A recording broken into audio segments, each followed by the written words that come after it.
এই সেই পুরনো ঐতিহ্য মানববাবুর বাড়ি।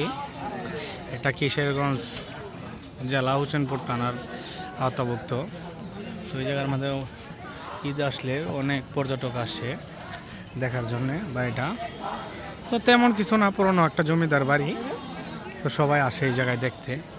তো আমরাও আসলাম, জায়গাটা কেমন। তো আইসা দেখি মোটামুটি ভালোই লাগতেছে।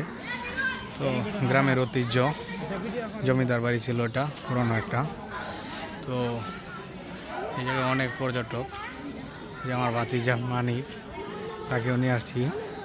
বাইস্তা, তুমি যে জায়গায় আসছো, তোমার অনুভূতি কি? তোমার অনুভূতি কি মরে গেছে? আমার কোনো অনুভূতি নাই, কারণ এখানে যে বাড়ি দেখতেছি, হ্যাঁ এটা শুধু নাম।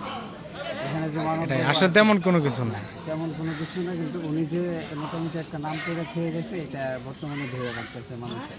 আচ্ছা আচ্ছা এতটুকুই just। আচ্ছা, এখানে এদিকে আসো, এদিকে আসো, এদিকে আসো। বলতেছি তোমরা কি এই এলাকারই?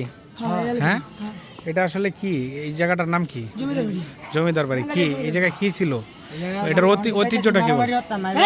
হ্যাঁ, এই জায়গায় পুরনো কি জমিদার, কি ওনার নাম কি ছিল? মানব বাবু।